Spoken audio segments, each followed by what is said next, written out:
Hello दोस्तों, एक बार फिर से मैं इस चैनल पे स्टडी विद नीतीश पे मैं आपका बहुत बहुत स्वागत करता हूँ।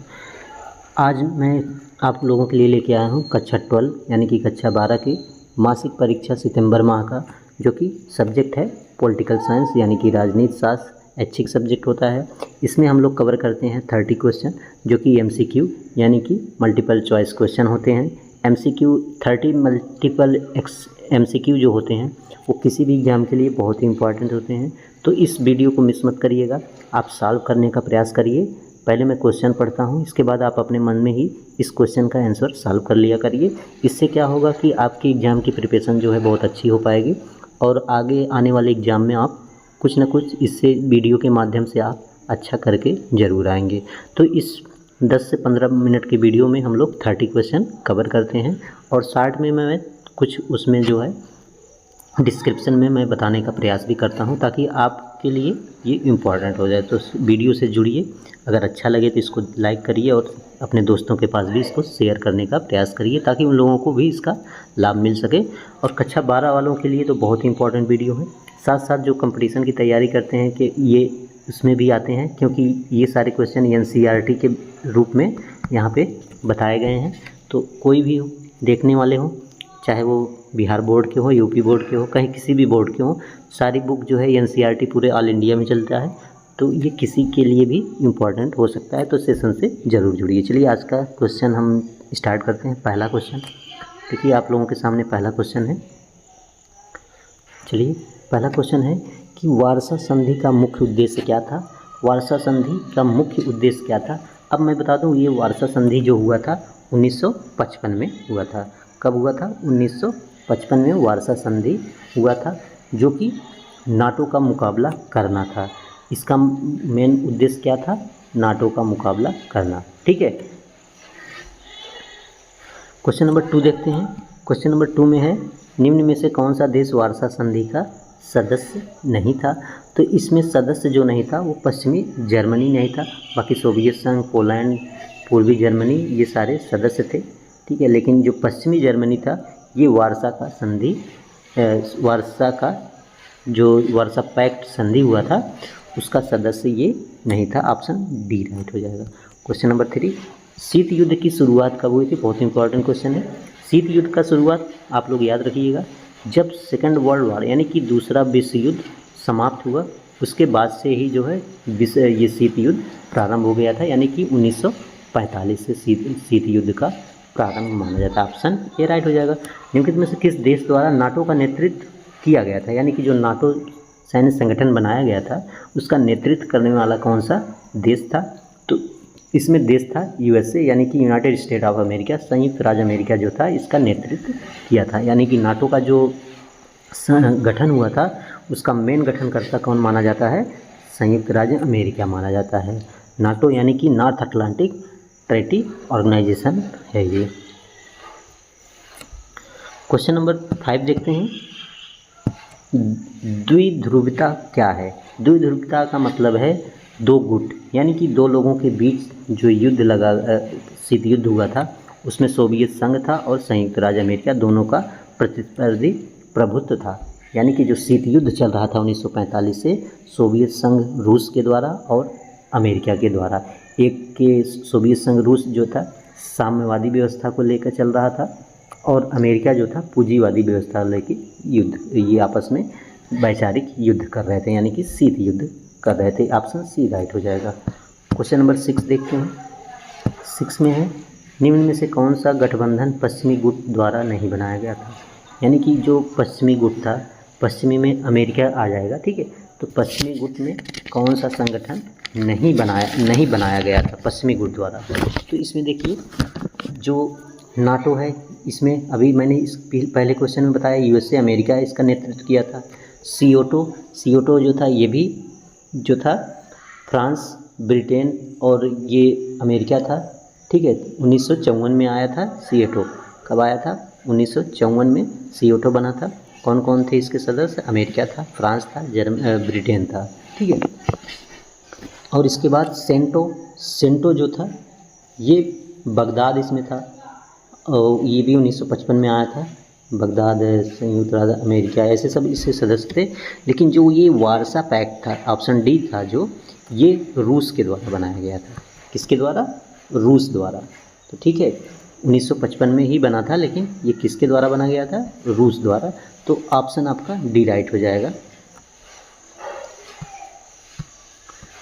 क्वेश्चन नंबर 2 देखते हैं।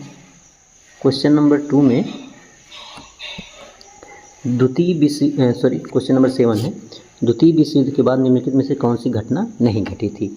तो इसका ऑप्शन राइट हो जाएगा 7 का ऑप्शन सी, यानी कि राष्ट्र संघ का गठन जो था ये द्वितीय विश्व युद्ध के पहले हो गया था। इसको लीग ऑफ नेशन बोलते हैं। दो महाशक्तियों का उदय 1945 में, संयुक्त राष्ट्र संघ का गठन भी 1945 में, गुटनिरपेक्ष आंदोलन का भी गठन हुआ था 1945 में। तो सारी चीज़ें हैं, लेकिन ऑप्शन सी राइट हो जाएगा। 8वां है, निम्न में से कौन गुटनिरपेक्ष आंदोलन के संस्थापक नहीं थे? इसमें टीटो थे, पंडित नेहरू थे और नासिर थे, और ये नहीं थे, तो ऑप्शन बी आपका राइट हो जाएगा। फिडेल कास्त्रो ये नहीं थे। क्वेश्चन नंबर 9, निम्नलिखित में से द्वितीय विश्व युद्ध की अवधि क्या थी? जब द्वितीय विश्व युद्ध चल रहा था उसमें, तो 1939 से पहला चला था 1914 से 1918 तक। कब तक चला था? 14 से 18। दूसरा 1939 से 45 के बीच युद्ध लड़ा गया था। क्वेश्चन नंबर 10 है, निम्न में से कौन सा देश पश्चिमी गुट का सदस्य नहीं है? पश्चिमी गुट का सदस्य नहीं है ये पूछा गया है आपसे। क्वेश्चन नंबर 10 का राइट आंसर हो जाएगा पूर्वी जर्मनी, ऑप्शन ए राइट हो जाएगा। तो पूर्वी जर्मनी जो था ये पश्चिमी गुट का सदस्य नहीं था। बाकी फ्रांस थे, ब्रिटेन थे, टर्की थे, ये सारे थे। क्वेश्चन नंबर 11, सोवियत संघ में कम्युनिस्ट पार्टी के संस्थापक कौन थे? जो सोवियत संघ थे उसमें कम्युनिस्ट पार्टी थी, उसके संस्थापक कौन माने जाते थे?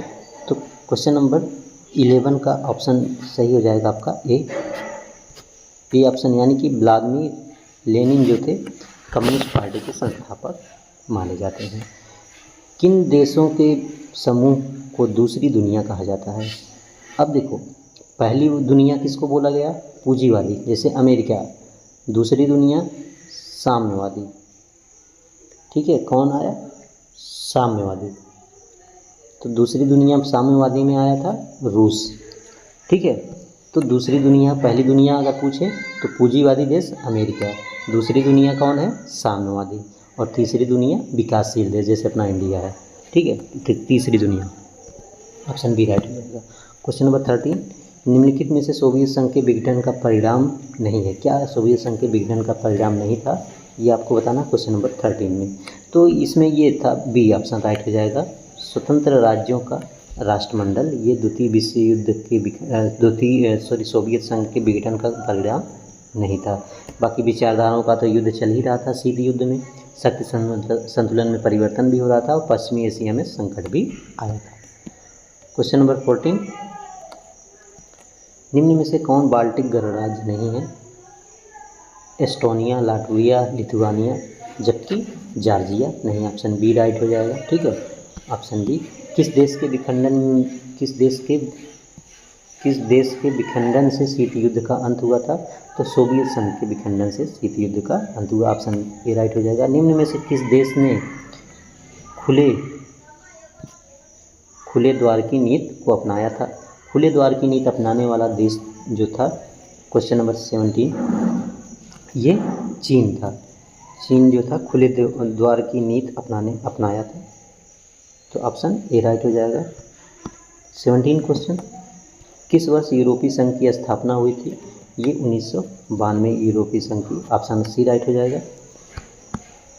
क्वेश्चन नंबर 18, आसियान का पहला शिखर सम्मेलन कहाँ हुआ था? तो आसियान शिखर सम्मेलन का पहला जो सम्मेलन हुआ था वो इंडोनेशिया बाली में हुआ था। ठीक है, इंडोनेशिया के बाली शहर में हुआ था आसियान शिखर सम्मेलन का पहला सम्मेलन।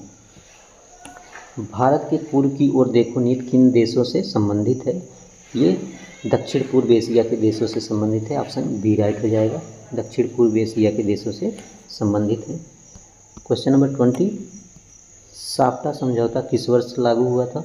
तो साफ्टा समझौता जो था, ऑप्शन डी 2006 में लागू हुआ था। संयुक्त राष्ट्र संघ के संस्थापक सदस्यों की संख्या कितनी थी? तो 51 थी सदस्य। ठीक है, संयुक्त राष्ट्र संघ का मुख्यालय कहाँ स्थित है? संयुक्त राष्ट्र संघ का मुख्यालय न्यूयॉर्क में स्थित है। कहाँ पे स्थित है? न्यूयॉर्क में। निम्नलिखित में से कौन सा देश संयुक्त राष्ट्र में सबसे बड़ा योगदान करता है? तो संयुक्त राज्य अमेरिका जो है संयुक्त राष्ट्र संघ में सबसे बड़ा ये दान देने वाला है, यानी कि अपना योगदान देता है। आसियान किस तरह का संगठन है? तो आसियान आर्थिक और राजनीतिक संगठन है। ऑप्शन डी राइट हो जाएगा। आर्थिक और राजनीतिक संगठन माना जाता है आसियान। ठीक है। आसियान का गठन 1967 में हुआ था। इसके बाद क्वेश्चन नंबर 25 है। 25 में निम्न में से कौन ब्रिक्स का सदस्य नहीं है? तो भारत, चीन, ब्रिटेन, जबकि भारत, चीन, ब्रिटेन, ब्रिक्स। तो इसमें पूछ रहा है कि ब्रिक्स का सदस्य नहीं है। ठीक है। तो भारत है, ब्रिटेन है, रूस है, जबकि चीन नहीं है। तो ऑप्शन सी राइट हो जाएगा। क्वेश्चन नंबर 26, सार्क में कितने सदस्य हैं? सार्क में 8 सदस्य हैं। ठीक है। कितने सदस्य हैं? 8। इसका गठन कब हुआ? 1985 में। ठीक है। सार्क का मुख्यालय कहाँ है? काठमांडू है। क्वेश्चन नंबर 27, चारू मजूमदार का संबंध निम्न में से किस आंदोलन से है? चारू मजूमदार का संबंध निम्न में से किस आंदोलन से है? 27 का डी राइट हो जाएगा। नक्सलवादी आंदोलन से संबंधित है चारू मजूमदार। ठीक है। क्वेश्चन नंबर 28, चीन साम्यवादी क्रांति कब हुई थी? तो चीन साम्यवादी क्रांति 1949 में हुआ था। ऑप्शन सी राइट हो जाएगा। क्वेश्चन नंबर 29, संविधान का कौन सा भाग सरकार के सामाजिक आर्थिक न्याय की जिम्मेदारी सुनिश्चित करता है? तो ऑप्शन आपका राइट हो जाएगा ए, मौलिक अधिकार। क्वेश्चन नंबर आज का लास्ट क्वेश्चन है 30, नीति आयोग के प्रथम अध्यक्ष कौन थे? यानी कि नीति आयोग जो है जब बनाया गया था, उसका गठन किया गया था, उस समय इसके प्रथम अध्यक्ष कौन बनाए गए थे?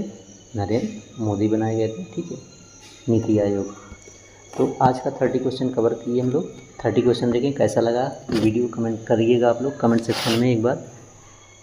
तो आज के लिए 30 क्वेश्चन, फिर मिलेंगे नेक्स्ट वीडियो में। Thanks for watching.